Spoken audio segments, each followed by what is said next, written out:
Dia tonga soa ato amin'ny fandaharana Jeanne Forêt Santé aty Canada indray ianao a.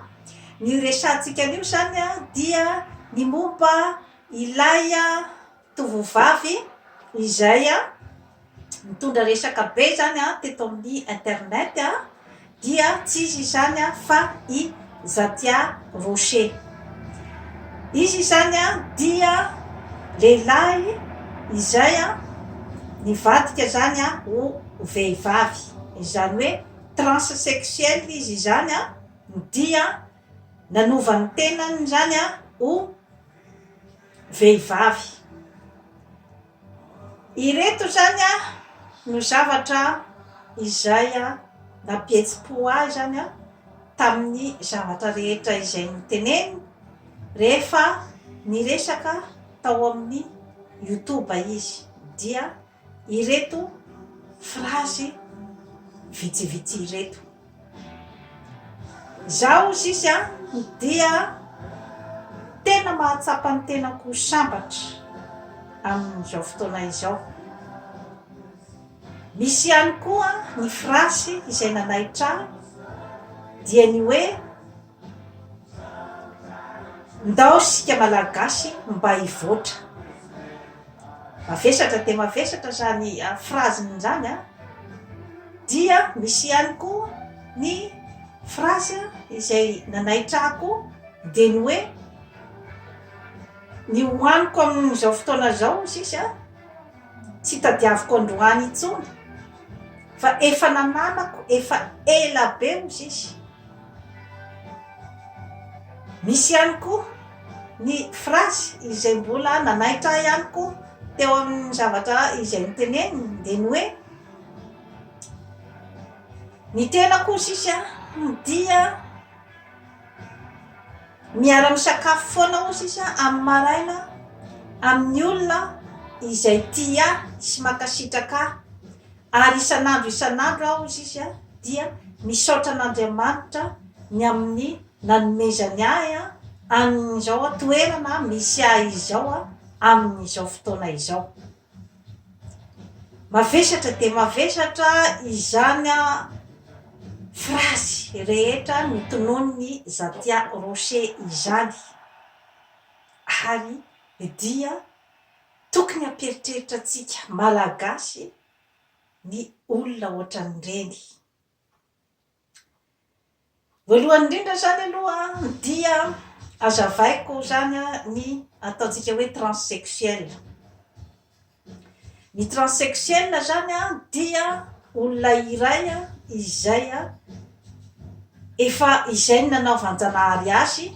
dia ny hoe sady lahy zany izy no vavy. Izany hoe ireo karazan'olona ireo zany dia manana ohatra izy zao hoe aty ivelany zany izy dia miseho ohatra hoe ny aspect physique en général zany dia ataontsika hoe lehilahy, zay zany no mibahana aty ivelany. Nefa ny hormone ao aminy zany dia hormone vehivavy. Ka amin'izay fotoana zay zany dia samboara be ihany ny ataontsika hoe ny personnaliteny zany, satria tsy hitany marina zany aiza ny asiany toerany, lehilahy ve sa vehivavy, ary izy dia sahirana amin'izay resaka identiteny zay amin'ny fiainany ray manontolo. Ary mety ihany koa hoe aty ivelany izy dia taovana lehilahy kanefa ny ao anatiny ohatra dia taovana vehivavy, ka tsy misy mihitsy zany adosony reny olona reny ny amin'izay zavatra zay, fa efa izay no nanaovanjanahary azy. Ny zavatra mipetraka zany amin'ireo karazan'olona ireo dia mandritry ny androm-piainany ray manontolo zany izy dia tsy mahafantatra ny tenany hoe lehilahy ve izy sa vehivavy. Ary izay ataontsika hoe problème d'identité zay zany dia mampijaly, dia tena mampijaly tanteraka amin'ireo karazan'olona ireo. Zay dia tsara ho fantatritsika izay. Ary rehefa misy zavatra majavozavo ao amin'ny tenanao olombelona iray dia mazava ho azy fa tsy hanana ianao ny karazana fitoni-tsaina hoe mba mipetranga ianao amin'ny plasin'izany olona hoe tsy mahafantatra ny tenany na lehilahy na vehivavy. Ary ireo karazan'olona ireo dia hoe natao ara izy hoe lehilahy aty ivelany dia ny lehilahy mitovy aminy nefany no mahasarika azy kokoa, efa zavatra voajanahary ao aminy zay zavatra zay. Ka maro dia maro zany ny zavatra sedrain'ireo karazan'olona ireo satria misedra ihany koa ny fitsaram-bahoaka nefa zavatra hoe tsy nisy ny ratsy manokana izay nataony fefizay no nanaovan-janahary azy. Eo ihany koa ny mason'ny olona, eo ihany koa ny fanebahana avy ety amin'ny manodidina. Na ny tenany ihany koa dia tsy manana intsony izy ny atao hoe estime de soi satria tena déstabilisé tanteraka zany ny fiainany amin'izay hoe tsy fantany intsony na hoe lehilahy ve izy sa vehivavy. Amin'izay fotoana izay dia maro zany ny mijaly eritreritra mangina satria voatorabato raha ohatra ka andeha hanova zavatra na hoe ampiseho fihetsika ohatran'izay dia ny akabeazany zany dia miafina zany ny hoe ahafahany mampiseho an'izay hoe inona marina zany ny tena sexualiteny dia miafina izy amin'izay resaka izay. Kanefa zany ny zavatra rehetra izany dia mampisaboara voara zany ny ataontsika hoe karazana personnalitén'le olona satria izy tsy mahafantatra mihitsy zany hoe iza marina izy tsy fantany ny lehilahy ve sa vehivavy. Zany ny zavatra rehetra izany dia karazana adi-tsaina mipetraka amin'ny olona iray izay hiarany zavatra ohatran'ireny. Ka itodiako manokana zany ny momba ny Kany Zatia Rocher. Izy zany dia nanana herim-po zany izy ny hoe ahafantatra an'izay hoe identité ao amin'izay hoe iza marina zany izy. Nanana herim-po izy zany ny hoe rehefa tena nandinika izy zany de tena hoe vehivavy zany no tena ao aminy dia nandeha izy zany nanao an'ilay naka an'ilay identité. Zavatra courage goavana be nge zany amin'ny fiainana courage goavana be zany amin'ny fiainana dia nandeha izy zany ary misy fanampiana avy amin'ny dokotera zany zavatra rehetra zany na fanampiana amin'ny resaka hoe psychologie zany nahatotosany amin'izany zavatra rehetra izany. Ka nahatonga azy amin'izao fotoana zao zany dia tsy mitsanga menatra izy amin'ny fiarahamonina ny mitondra ny identitény amin'ny maha vehivavy azy. Ka tsy misy tokony hitoram-bato azy na kely amin'izany zavatra rehetra izany na ny andeha hanompanompanina azy na ny andeha hanaratsiana azy satria zany zavatra zany de mila herim-po goavana de goavana ny hoe andeha fantatra ny identité ny olona anankiray. Ary ireny frazy rehetra hoe tena mahatsiaro sambatra ao ankehitriny de zavatra marina authentique ao aminy zany zavatra zany. Ary ny talentany dia ainy ny namoaka ny talentany manoloana amin'izany zavatra rehetra izany fa dia lasa tovovavy tsara tarehy izy zany zavatra rehetra izany. Ary koa zany navita zavatra tsara dia ny hoe nanao ny resaka hoe lamody amin'ny akanjo mitondra ny markany sy ny produit de beauté mitondra ny markany izy amin'izao fotoana izao. Ka dia zavatra ohatran'izany dia zavatra mendrim-piderana ny olona mahay mamoaka ny talenta mihoatran'izany, ary ny olona izay tsy miafinafina zany izy ny amin'ny momba azy, izay ny ataontsika hoe ao anatin'ny zavatra marina. Satria isika malagasy zatra n'le laingalainga, hoe laingalainga daholo ny zavatra rehetrarehetra. Ay tsy izay fa izao, ay tsy izy tsy ohatran'izao ka izany fa izao. Ireny dia azo ataontsika zany hoe ny ilay olona zany mijoro amin'ny maha izy azy ary efa azavaiko foana eto amin'ny développement personnel fa ny hoe ny olona izay miezaka mahafantatra ny talenta ao aminy, ary ny olona izay miezaka ny hanana ny ataontsika hoe zany hoe authenticité amin'izay inona ny maha izy azy ianao. Zay zavatra zay mbola tsy ampy zany amintsika malagasy, izay hoe mandeha amin'ny zavatra authentique, amin'ny zavatra marina zany. Satria miainga eo foana ny atao fampandrosoana, miainga amin'izay hoe zavatra marina zay, amin'izay hoe talenta marina izay. Satria raha ohatra ka laingalainga foana, ny antsika mantsy le hoe politicienne zany izay zany mbola matanjaka amintsika, ny resaka ambony latabatra, ny resaka mampandradrisa, fa tsy misy zavatra vita firy hoe action firy zany atao amin'ny fiainana, fa resaka fifandreseni-dahatra izay tsy mety ho vita mihitsy anatin'ny firy taona, filo-polo taona, resaka ambony latabatra foana. Fa ny olona manao action ohatran'ireny dia ireny no mitondra ny fampandrosoana. Ka rehefa mandroso amin'ny tenanao irery eo ianao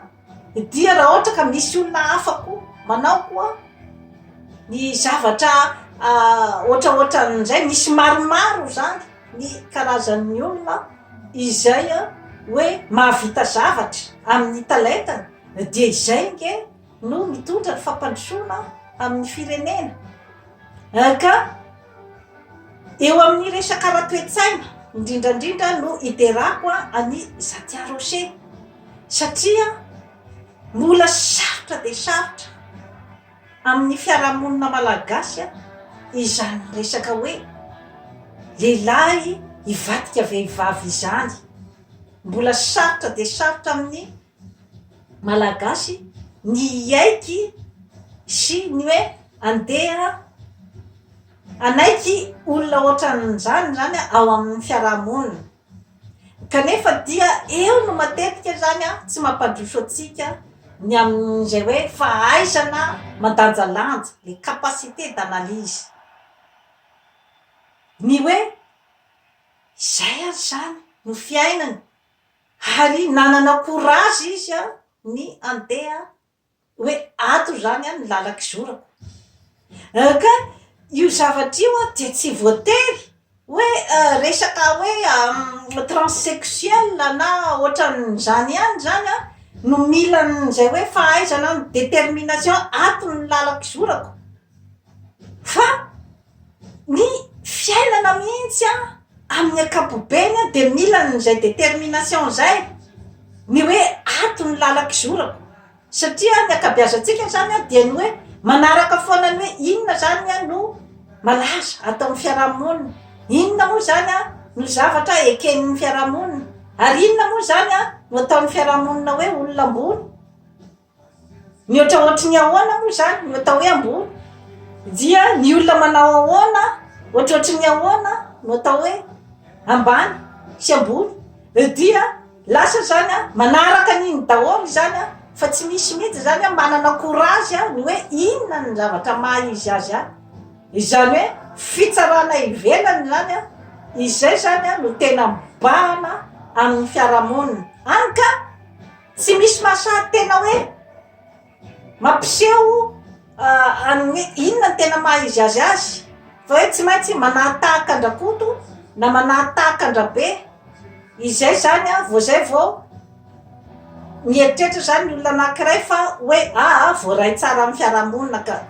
nany tenako de kristianina ary ny razabeko dia katolika mivavaka ka ny zavatra betsaka hita zany dia ny akabeazan'ny fandehanana any am-piangonana dia ny mba olona zany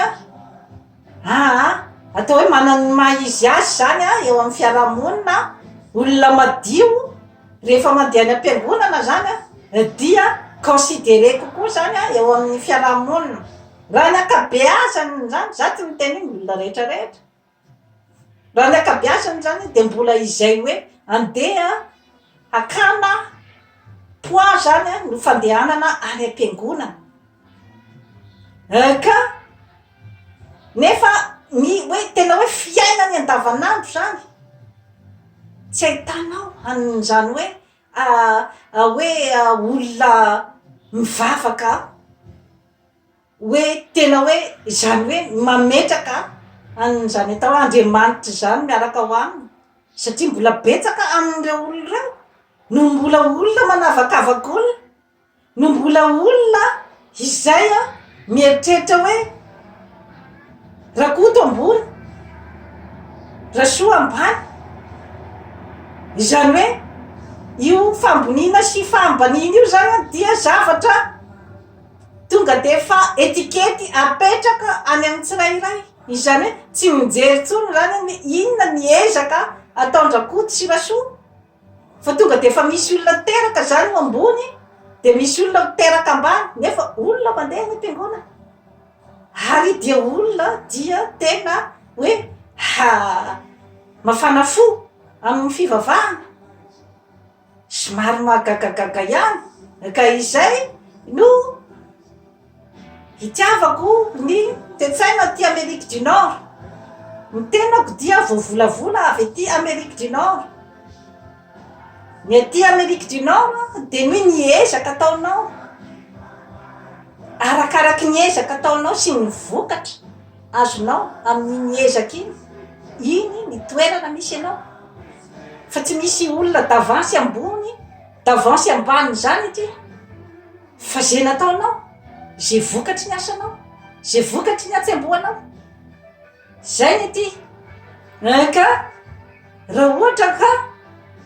mirona amin'ny toetsaina ohatraohatran'izay daholo isika ao Madagasikara dia androso sika ary aty Amerika avaratra dia ny azy ny hoe tsy mamenatra azy mihitsy ny hoe samy mpinamana de miteny hoe zao ny karamako isa-taona tsy mamenatra zany raha par rapport amin'ny hoe any Eropa sy any Madagasikara de zavatra tsy azo tenena zany zavatra tabo zany satria ny maha-olombelona ny olombelona anankiray ny fambonina apetraka amin'ny olona anankiray sy ny fambanina apetraka aminy zany dia tsy eritreretina ny ezaka vitany fa hoe misy olona zany efa mena etikety fa toy izao sy toy izao de misy olona efa mena etikety fa toy izao ka tsy mampandroso atsika mihitsy izany zavatra rehetrarehetra izany ka ny olona ohatrandry Zatia Rocher reny zany dia mampieritreritry ny momba ny olona ohatran'ireny satria vitsy ny olona afaka hiteny frasy ohatran'izany hoe mahatsiaro sambatra ao ankehitriny be de be ny ao ambadika izay izany hoe olona efa déterminé izy zany ny ho sambatra izay zany de vitsy ny tonga amin'izay stade zay matoa olona anankiray déterminé ho sambatra dikan'izay de mijaly izy zany teo aloha zay zavatra zay dia zavatra tsara ho fantatritsika zay ary olona miaina ny mangidy teto ambonin'ny tany dia izay ilay hoe tsy fahafantarany ny identité an'izay ka na amintsika malagasy mbola izay nge problème d'identité io nge mbola tsy mampandroso atsika koa rehefa tena tendre compte io ihany koa no mbola tsy mampandroso atsika satria raha ohatra zao hoe ny ataontsika hoe zao ny sinoa izy dia miray iny izy satria mitovy daholo ny identitén'izy rehetrarehetra ny afrikana dia efa mandroso ane ny afrika am'izao fotoana zao satria tsy misy itsony zany lay hoe fifanavahana hoe aviatsy na averoa na ny Etiopia raha zao ny Rwanda efa niavana ny Tutsi sy ny Hutu niavana ny hoe andaotsika hiaraka ampandrosoan'ny Madagasikara zay zavatra zay nefa mbola manjavozavo zany amitsika malagasy amin'ilay foko maro dia maro loatra ary mbola ao anatin'ny fifanavahana ka izany zavatra rehetrarehetra izany dia olona ohatrandry Zatia Rocher dia olona mitondra message amiko ny amin'ny hoe fataro ny tenanao ary aza menamenatra ny ijoro ny amin'ny maha izy azy anao izany ny afatra tenenin'ny olona ohatran'ireny ary ny fampandrosoana no ataon'ny lohalaharana ny fampandrosoany ny tenany ny fialany tao anatin'ny fahatrana inona kay no zavatra priorité-tsika malagasy amin'izao fotoana zao ny fialana amin'ny fahatrana zany zavatra zany dia mila fantatritsika daholo hoe inona ny objectif anao ary somary enjakenjana ny phrase-ny Zatia Rocher rehefa miteny amin'ireo olona izay mpanakina azy sy ny mpanompanompa azy inona moa ny ratsy nataony tsy hitako mihitsy nge izy ve namono olona izy ve nanao ratsy olona ary ny olona ohatran'ireny mantsy dia ny tsara fantatritsika fa rehefa masamy sy ohatran'ireny izy dia lasa olona tena olona tsara fanahy ary tsara fo fa ny tena loza dia rehefa hoe manafina izy eo zany no tena poizina de poizina ndraindray satria ao anatin'ny fanafenana iny zany dia misy tena karazana vesatra goavana be zany amin'ny fiarahamonina ka matetika zany dia manjary agressif ny olona ohatraohatran'ireny rehefa tsy mivaky hoe inona marina ny tena personnalité dia iny izy hoe ohatra ataontsika mody manambady olona normal izy ohatra zao hoe mody manambady vehivavy izy kanefa dia vehivavy hijaly mandra-pahafatiny satria tsy mitiny mandrak'izay ka tsy aleo ve olona mitsotra ohatran'ireny ary matetika koa rehefa manafina koa ny olona ohatran'ireny dia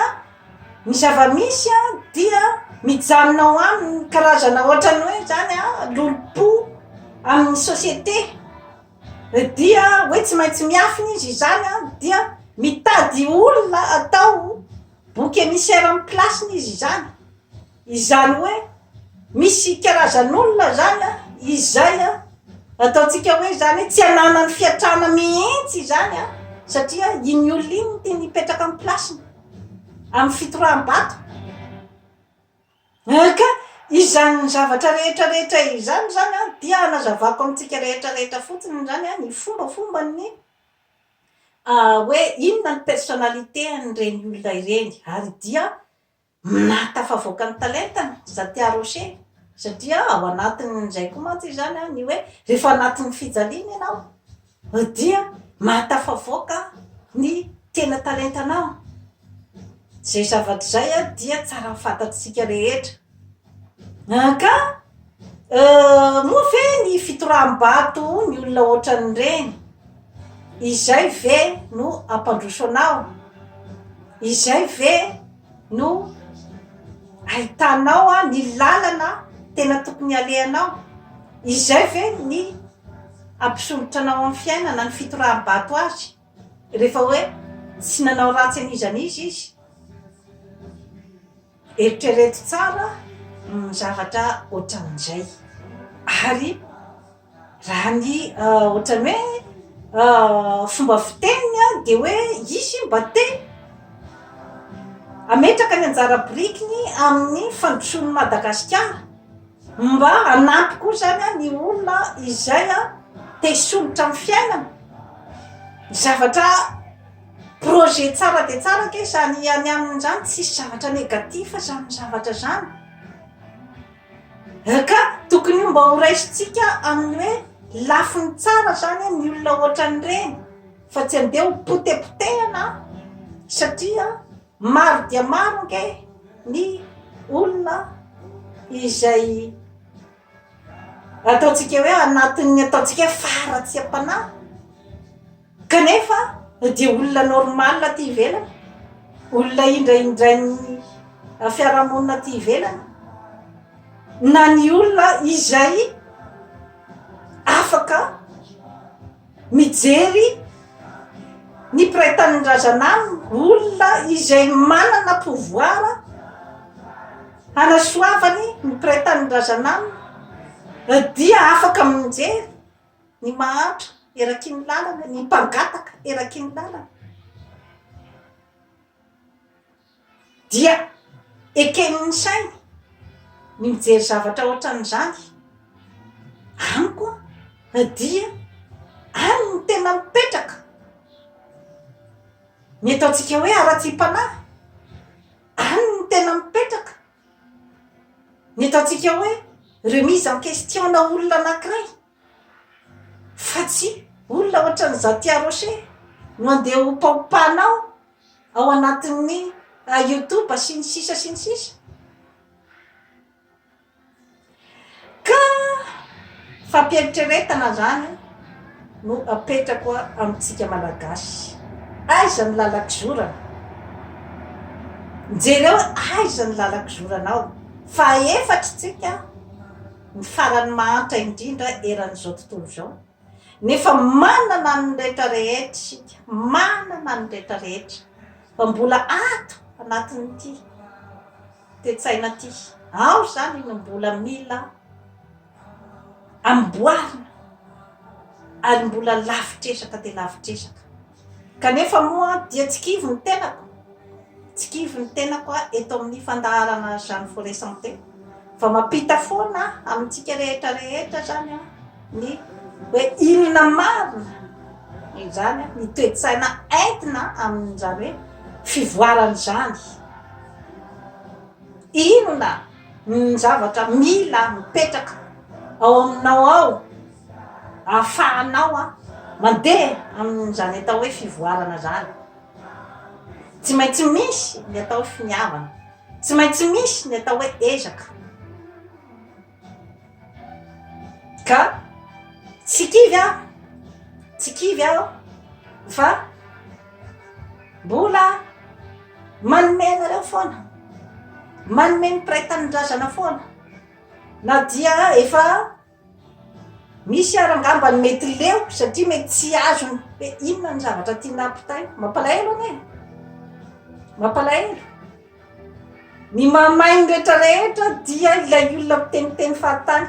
any amin'ny YouTube fa ny hoe inona ny zavatra mila ataonao atongavana amin'izany atao fivoarana izany dia somary ambanimbany zavatra ihany dia ny fikarakaranao ny tenanao ny vatana ny saina ary ny fanahy ireo telo miaraka ireo satria raha ohatra ianao ka tsy ampisakafo raha tsy misakafo tsara ianao tsy matsilo ny saina tadidio zay zavatra zay mora marary mora reraka tsy manana angovo firy ny fitenenako ny sakafo ara-pahasalamana dia ambany ny visionnement eto fa raha vo miresaka zavatra hafahafa kely aho hoe politika na ohatr'izany dia miakatra ohatr'izay ny visionnement mieritrereta satria ao anatin'ny vatana salama ny misy ny saina matsilo dia toy izay sy toy izay indray zany a no azo atolotra antsika androany a manaova abonnement amin'izany forêt santé aty Canada fa atsara ny fiainanao. Bye bye.